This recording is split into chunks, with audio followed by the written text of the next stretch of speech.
The Lakers are ninth in the West, but they did have LeBron return from that foot injury yesterday. There are 7 games left to go for the Lakers before this postseason begins. Shannon, a little prediction time now. What percentage shot do the Lakers have at winning the West with LeBron's return? I mean, think about what we're asking here. We say, what are the chances of the Lakers? Yep. And we're talking about a guy that's coming back and he's in year 20. He's 38 years of age. Mm-hmm. We're asking him to do something we've never, ever asked in the 76-year history of the NBA. Okay. A guy in year 20 to lead us to the promise, to be Moses. Okay, but quick point. Yeah. He's played a grand total of 48 of their 75 games so far. 48 out of 75. Okay, just for the record. Okay, so let me ask you a question. In 20 seasons, if you play 82 games, let's just say that's 1,700 games. How many of those 20 seasons, how many games did he miss? He ain't missed 1,500? No. Okay, then. No. So we asking the guy. We never ask any other.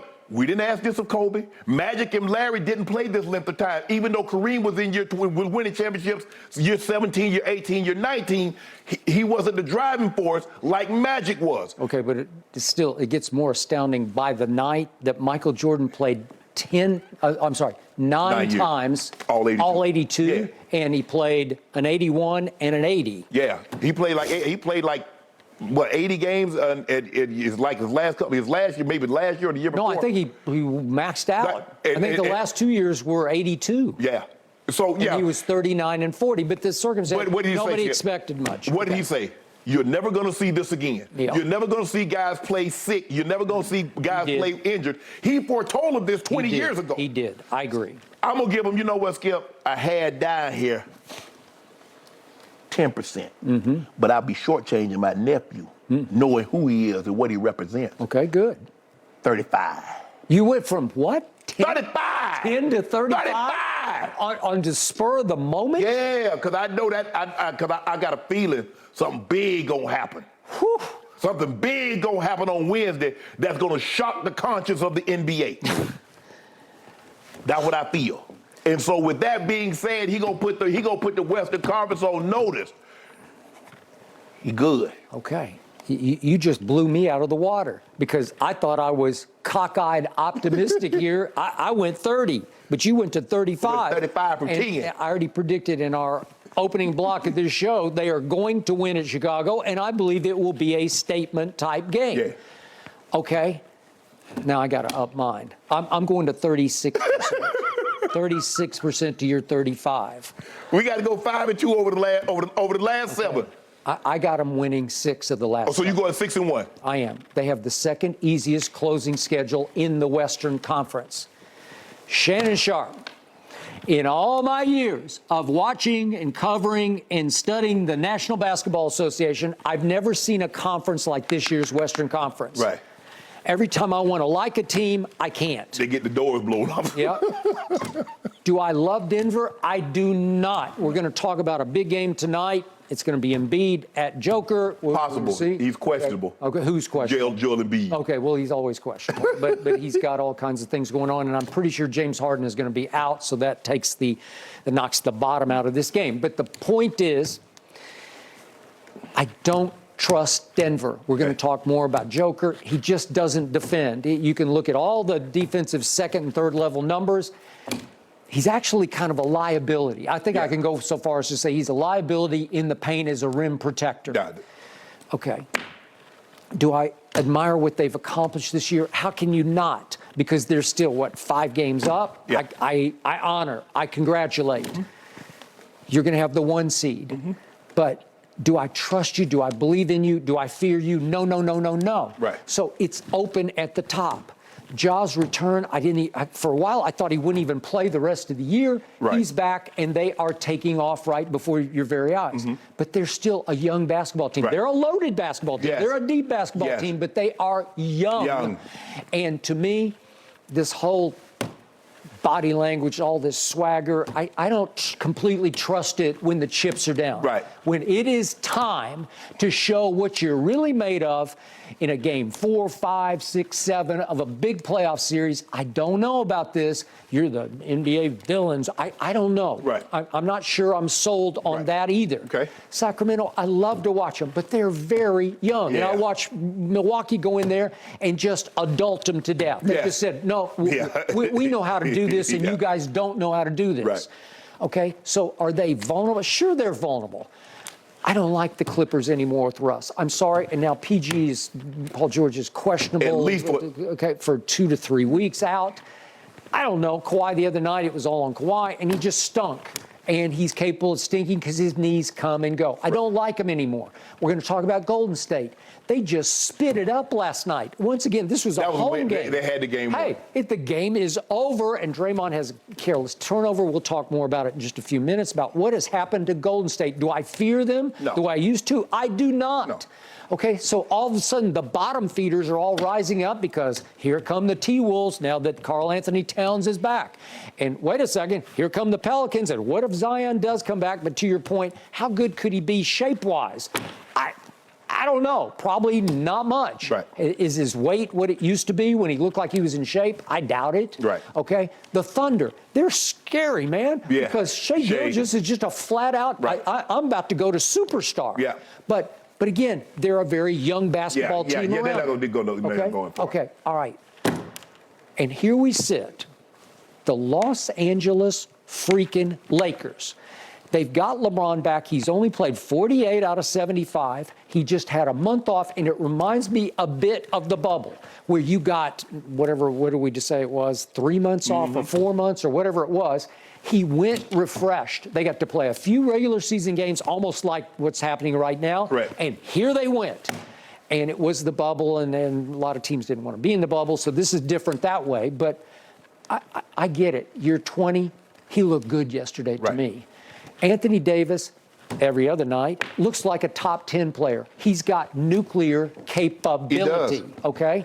And then I look at the rest of this lineup. I just like the pieces, but I liked them. Remember, they had won 3 in a row going into yesterday. They're 12-6 since the trade deadline. They are the #1 defensive team since the trade deadline because they added some defensive pieces, starting with Jared Vanderbilt, who can cover Zach LaVine. I don't know why he wasn't on Zach more than he was yesterday. Let's see how the script gets flipped on Wednesday night. But the point is, I like the shooters around him. I like what I saw yesterday. I like Malik Beasley as a shooter. He can get as hot as anybody. Right. I like Schroeder. I like Austin. Austin Reeves has been a revelation this year. I like Troy Brown. He was hot. Yes, he made 4 out of 9 yesterday. You know, and I know he can make big shots. Okay, Lonnie Walker finally got out of the doghouse or whatever he's in. He's starting to get to play again. He's an explosive, athletic shooter. What's not to like about the group that they've surrounded LeBron and AD with?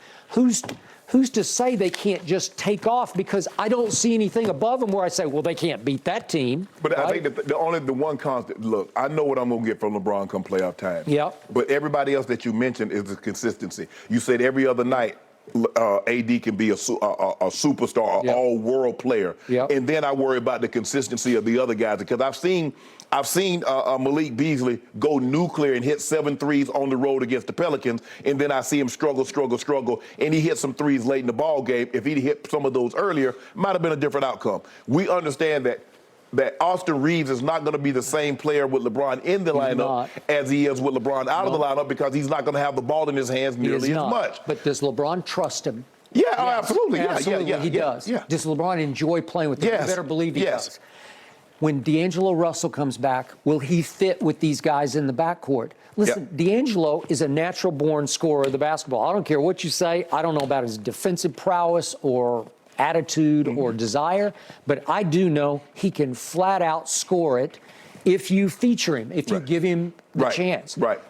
They got enough pieces where if you got to, is LeBron still a top 10? Yes. Yeah, for sure. Yes. We saw it all year. We saw from December 30th through passing Kareem on what was the date? February 7th. Okay, you were there. Okay, that was December. So December it's like 6 weeks. It's like 6 weeks. Okay, some 5-6 weeks. Yeah, Okay. 5 weeks. He was all time, Yep. off the charts, great. We've never seen anybody at this stage and age do what he did in that stretch. Well, guess what? The playoffs go kind of like that, Right. kind of a stretch. What if he can come out and put together those kind of numbers in the postseason? Yeah, the only thing he's got to do it for about 2 months. Okay. Because April 15th is when they start, Yep. and probably like the end of June is when they end. So he's got to go. He's got to have a 10-week stretch where he played like he did from his birthday all the way to the passing of Kareem. Okay. But he also needs AD to be AD. He just does. And is that the biggest X factor on your team? Yeah. Yep, it is. Yeah. Is he still in his prime? Is he still for a sure. young man? Yeah. Yes, he is. Yes, he is. Can this team defend at a high level? Yes, it can. So that tells me you got a shot. So I just went up. I'm going to give him a 40% chance. Because 40%. Skip, when LeBron and D'Lo will go back into the starting lineup, so Austin Reeves and Schroeder probably go to the bench, and it'll be D'Lo, LeBron, AD, Vanderbilt, and Troy Brown probably will be the starting lineup. All right. Listen, Austin Reeves got a little Ginobili in him where he can come in and just shake it up and make plays because he's fearless. Yes. Okay, I like that mix. You have a first-year head coach, and the pressure is going to heap on top of him because on a nightly basis, he gets torn apart on Twitter. Every night I look up, I'm like, whoa, they're after him again. Okay, so he will be on the hottest seat. Yes. Because he's got a lot of pieces to play with, and you got to find out where they all fit. As long as LeBron is on your team, the coach will always be on the hot seat. Because no matter what, they expect him to be LeBron in year 8, 9, even though he's in year 20, year 21 next year. Yeah, but when you were stuck with Russ and stuck with Pat Bev, there's only so much you can do with your rotations. Correct. You have to try to feature Russ and figure it out. But now, it's wide open. Right. So you've got 7 games to figure this out. You've got to refresh LeBron. Will his foot hold up? I hope so. Yes. But the point is, he looked good yesterday. And you know what? If I'm up at the top, if I'm Denver or Sacramento or Memphis Grizzlies, I'm looking down at LeBron and AD thinking, whoops. Yeah. Right? Because we need to get that 6th seed. Okay, one of those teams is going to have to deal with the Lakers right out of the box. Yeah, we get that 6th seed. Okay. We're gonna be in trouble. Okay, well, you got a shot at the 6th seed. Need that. Here we go. All right, I feel a little bit like we're playing The Price is Right. So Shannon is at 35% and Skip I is just at went to 40%? 40. Is Yeah, that where we're I just went to 40. Yep. Yep. And Jen, All right. I just want you to know the Pelicans are temporary housing. You just temporarily. That's not your permanent place, okay? Just know that's not your permanent residence. That's right. They're going to go even Wait, higher, are they Shannon. squatting? I agree Yeah, with they you. squat. They're You know, squatting. Squatting in the 7th spot. We got to get y'all up out of there. We need to change these laws out here in Cali. No Come squatters. on, bring it. Bring it. Not a lot of racing room left, guys, but it's going to Nope. be fun to watch. All right. Gentlemen, let's talk about the NFL when we come back. Is a team closing in on signing Odell Beckham Jr.? Is OBJ watch soon going to be over? That's coming up next right here on Undisputed.